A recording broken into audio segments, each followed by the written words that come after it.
Hi, my name is Bennett Goldberg. This is my senior year at Cornell College, and earlier this year, I created a long-awaited dust collection system for the theater department's scene shop. So let's get into it. So, for anyone that's unaware, a dust collection system captures dust and debris in a stream of air and moves it through a system of ducts to a collection area, usually a large barrel, drum, or filter. I don't want to get into exactly how important dust collection systems are because it can be very scary to talk about exactly how dangerous wood dust can be. But just understand that it can cause a variety of breathing issues and can shorten one's life if precautions aren't taken. If you do further research on the topic, you're going to find out real quick that there is nothing that makes dust collectors exclusive to scene shops. And I would encourage anyone who works in any kind of workshop to pay extra attention, as this presentation is to help others understand where to start when it comes to making a dust collection system. So there are a handful of different types of dust collection systems that all work slightly differently and all have to be maintained slightly differently. But for the sake of this presentation, I will only be focusing on the type our system uses, which is a cyclone separator dust collection system. Here's how it works. The dust collection system is powered by an induction motor that drives a special type of fan called an impeller, which generates the large wind current that flows through the ducts. You have the impeller up here on the right, which creates the strong current of air that the debris gets carried in. And that current pulls air from the air inlet right here through the main chamber and out the air outlet right here to this big stack of particle filters. The shape of the impeller and the main chamber create a wind vortex that kills the momentum of any debris coming into the system through a large amount of turbulence and breaks the heavier and lighter materials apart, forcing the heavy materials to fall down this chute into the dust bin rather than go through the air outlet. Near the bottom of the cone, right here, is a reversal point where the spinning air, without these heavier particles, reverses direction, and that cleaned air then spirals up through the center of the cyclone and exits through the air outlet. Proper cyclone designs only allow the smallest dust particles to ever reach the stack of filters. Now that you have a basic understanding of how the system actually collects dust, the bulk of the work goes into creating a system of air ducts that can carry the dust and debris from around a workshop back to the cyclone. With super large-scale dust collectors that branch out to tens of tools, this can get pretty technical, dealing with calculating wind velocity and air volume. But because most systems get nowhere near such a huge scale, most of this can be played by ear. So with that, there are three main points I hope you understand by the end of this presentation. The bigger the system, the less air pull through the system. The sharper the turns, the more chances for failure in the system, such as dust buildup in the pipes or even clogging. And poorly designed components can cripple the system. So let's start with the first one. The bigger the system, the less air pull through the system. This meant that I needed to create a system that was the smallest possible. The shorter I could make the overall pipeline, the less it would cost, the more powerful it would be in general, and the more effective it would do its job. And a quick side note here, it's important to understand that the further away a pipe gets from the dust collector, the weaker the dust collector's air pull will be at the end of that pipeline. So to prevent a dramatic loss of air pull through a long pipeline, the further a pipe gets from the cyclone, the smaller the pipe's diameter should become. That being said, if the pipes become too small, it will effectively choke the system, preventing it from pulling more air and will cause the motor to require more energy to spin the impeller. Don Schneider, the former shop supervisor, left me with the idea that the pipeline should shoot up to the ceiling, go across the ceiling of the shop, and back down to each tool. This is a design very common in most two-car garage-sized workshops, since it leaves the most amount of wall room open for other projects and stays out of the way of the user. However, there was only one problem. In the shop, this is the height of the ceiling, and this is the length of the shop. If I went with Don's plan, I would have barely any effective air pull in the entire system. even if I managed to get debris to be pulled vertically up 30 feet, it could get stuck in the pipe on the ceiling and never come back down. Well, maybe I could lower how high the pipes actually go and have them just hang from the ceiling. Well, I couldn't do that because we still sometimes build massive walls in this workshop. If I hung the pipes just a bit too low, I would effectively break the usefulness of having such a high ceiling workshop. It would be impossible to use the winch system hanging in the center of the shop, and we would no longer be able to get chairs down from the chair wall. Hanging pipes from the ceiling was off the table.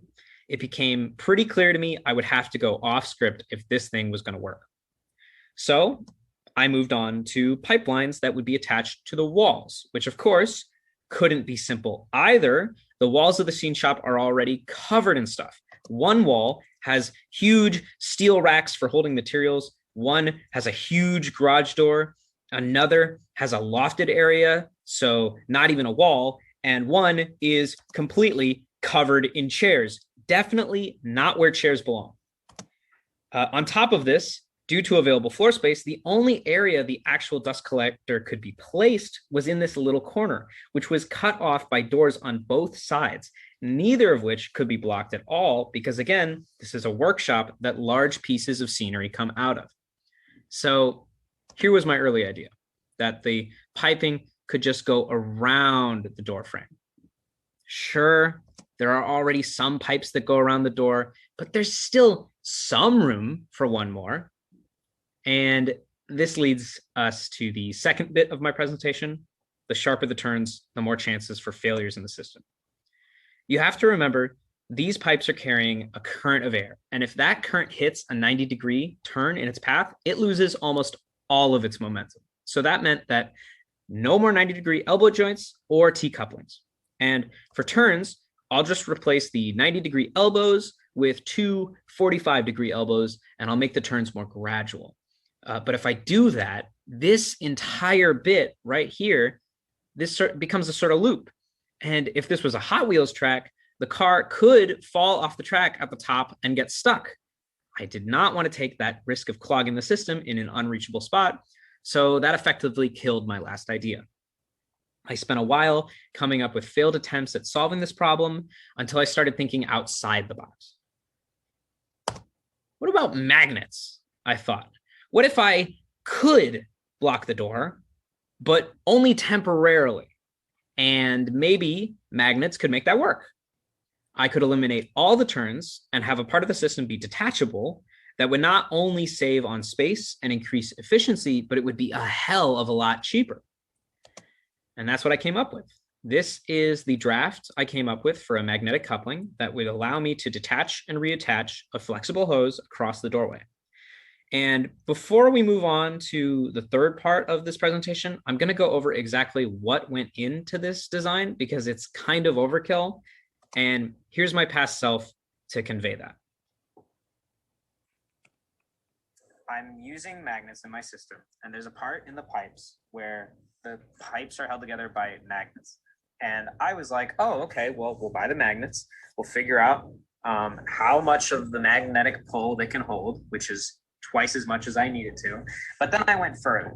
Then I said, oh, okay, well, now I'm going to read 4 to 6, articles on how magnets work and how I can calculate for magnets. And I stumble upon the FEA systems, or finite element magnetic models. And what can I do with those? Well, I can find a software that I can then download the student version of and then slowly teach myself how to use that software to map out the magnet that I need, and then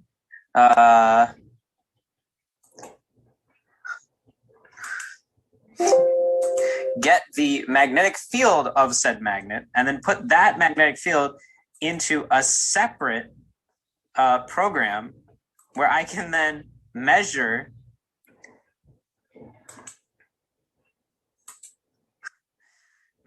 the distance at which the magnetic field will not disrupt the metal dust going through the system. So all that to tell me that I need to put these magnets 3 inches away from the pipe. That's it. That's all I had to do. Now, as I mentioned at the end of that clip, this was to determine how far away the magnets go from the edges of the pipe. I did this because I knew that some of the dust would be metal shavings from metal work we do, and that if the magnets were too close to the pipe, the metal dust could collect on the coupling and possibly cause an air failure, an air seal failure over time. I mentioned the measurement of 3 inches. The actual coupling has the magnets 6 inches away because at the filming of that video, I hadn't realized yet that the magnetic forces double when touching a second magnet.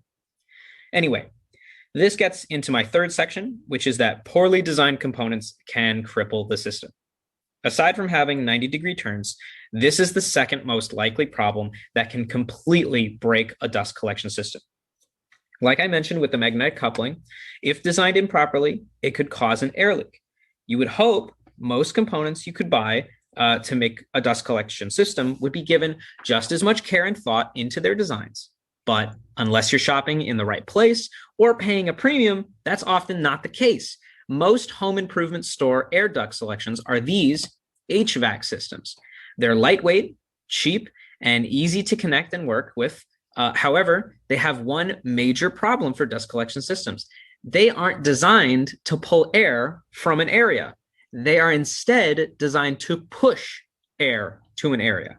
This means that they are designed to catch small particles on their walls before they reach the end of their pipeline, which is great if you're using them to air condition a house and you don't want the dust coming out of your vents, but really bad when you're trying to move that dust from A to B.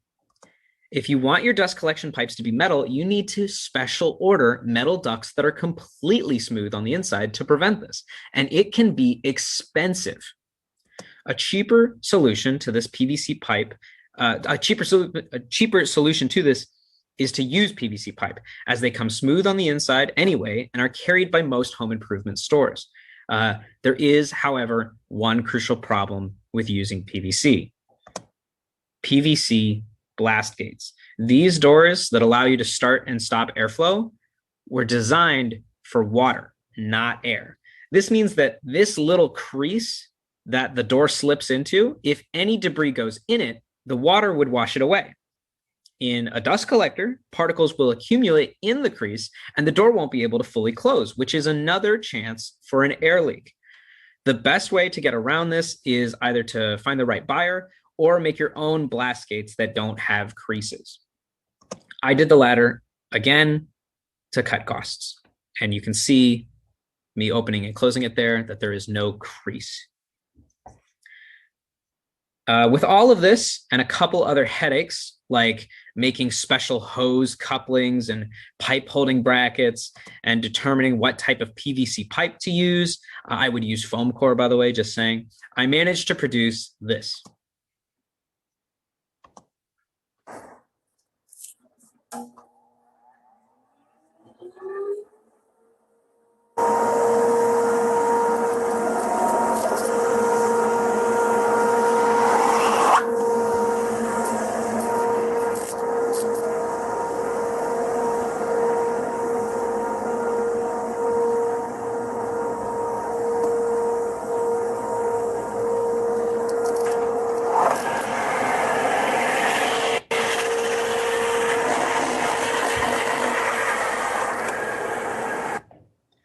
And along the way, I decided to add some fun features like a floor sweep, which is this.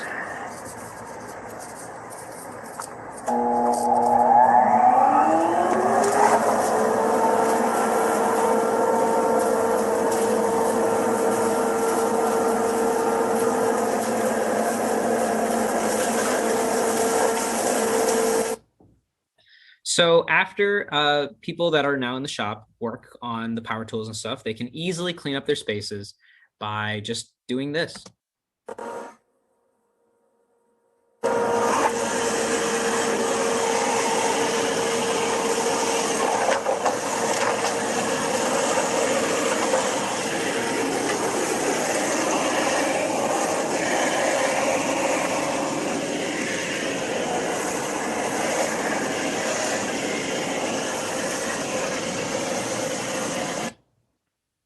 And just for a little fun, this shows up how strong the system actually is.